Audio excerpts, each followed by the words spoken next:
Also, I have followed the paper of Khanna and Jasto, Saguntia et al. And etc. So, from these slides, from this literature review, I have got the idea that there is been a massive gap to check the properties of the coarse aggregate with mixture of cram rubber and bitumen. These are the methodologies I have followed. That is, first to identify the problem, then I have set my research objectives, then literature review and gaps, then I have conducted a test. Sorry, then I have selected the method to check the properties, that is only the aggregate impact test and Los Angeles abrasion test. Then I have selected the sample and then test has been done, data analyzed, interpreted the data and made the thesis. So as you can see that I have taken only 500 grams of coarse aggregate, that is passing through 12.5 mm sieve and retaining on 10 mm sieve. IS sieves of big medium sizes, and on the proportionate of 2% of that I have taken 40 grams of bitumen each sample. And as you can see, the first two samples are not included cram rubber. So previous slide. As you can check, the first two samples I didn't take any kind of cram rubber. On proportionate that of 40 grams of bitumen I have taken in 4%, 2.2%, 2%, 0.1%, 0.8% I have taken on that. Added the cram rubber with it and coated the samples to check for the impact aggregate and Los Angeles abrasion test. These are the process of testing. First we can see that it is the aggregate impact test including of a mechanism of 40 kg hammer, and in that sample cup I have to take 500 grams in 3 stages by tamping of 15 times and check for the retaining in 1.44 mmc. And on the left side, as you can see that I have taken same amount of coarse aggregate without any coating and check for the Los Angeles test with grade B of 5 kg of 11, total of 11 moles, and check for the passing rate through 1.76 mmc. These are the calculations, as you can see. Also for the Los Angeles calculations, that has been significant value that I need for that the coarse aggregate is giving without. So let's check that what will happen if I add the coarse cram rubber on that. So these are the process that I have. For the first photo, you can see that I have only coated the coarse aggregate with only bitumen and conducted the same tests. And on the second picture, you can see that I have added cram rubber of both mesh, 40 mm and 10 mm mesh, and checked for the Los Angeles and impact test, aggregate test. These are the results as you can see.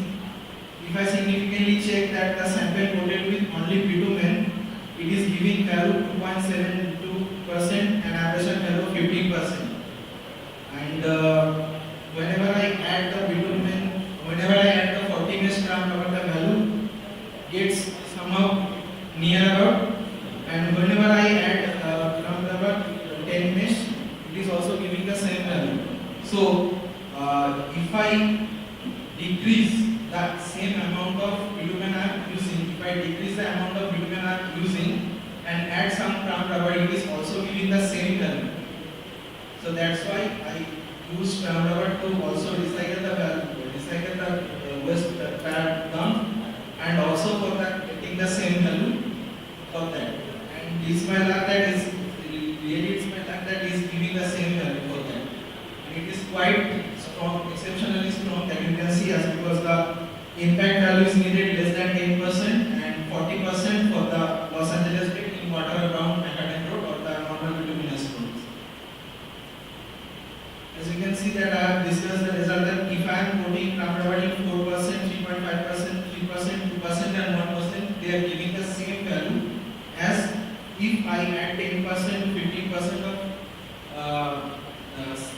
bitumen that I have taken in 500 grams. In proportionate with that 10 to 15%, if I add the only bitumen, that will give the same value as if I add cram rubber to the same bitumen and in proportionate of 4%, 3.5%, etc. So they are giving the same values as well as, and we can also use the ground rubber that is being done. So these are the references I have used, and my project is still being on going as because I have to use different measures of ground rubber and check for the same results, or also I have to check for the by making a road sample by inside this product and this process. The question training. So very nice presentation, Mr. Nende. My question is that the bitumen you are using, which grade of bitumen you are using? Sir, I am using the bitumen grade of penetration grade 60-70 or viscosity grade 30.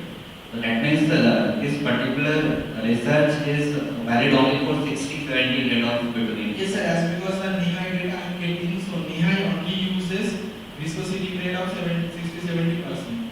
In the state highways they use viscosity grade of in Nihai they use penetration grade of 60-70. It depends upon the environmental conditions there and this also. Of course, sir. That's why it is a comparison study, as because I have to go check for the more grades and more add the more measures of ground rubber to check the same strengths. So on the basis of only two tests, how you can justify the test report it is valid for all the conditions? Sir, not for the conditions, I have particularly selected the state highways. So particularly Nihai projects and state highways I have. No, I am talking about the number of tests, types of tests. You have done only two types of tests, and the aberrations and crackliness, I think so. So only on the basis of two tests, how you can justify this result is valid for the other conditions also. Yes, sir. That's why, sir, I told that it is a comparison study. That is, I think it is an under research. Under research, sir. Okay, thank you. Yes, sir.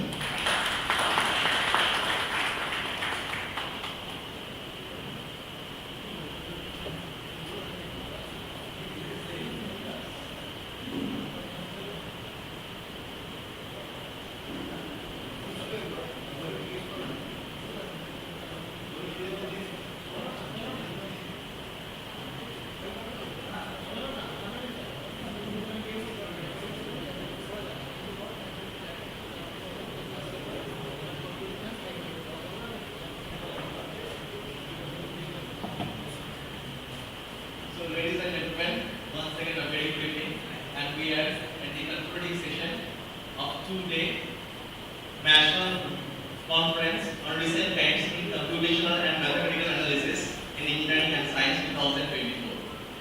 I would like to thank all the renowned institutes who have helped us in making this program successful. For example, the Techno India Group, IEI Ranchi, ACSTI, and JU. I'd also like to thank all the renowned personalities who came to our college and participated in the inauguration program, like Mr. M.K. Gupta, the chairman, and Mr. Professor D.K. Singh, Professor Mohit Chakrabarty, and Mr. Sudesh Mahal. I'd also like to thank the Honorable Director of our college, Dr. Vishnu Chakrabarty, and the Honorable Principal of our college, as well as the Honorable Principals and Vice Principals of other colleges of Technical Group, and all the faculty members of other colleges who have presented their paper. I would also like to thank all the group staffs, the teaching staffs, the non-teaching staffs, and the student members of our college. So we are concluding our session here. Thank you and have a nice day.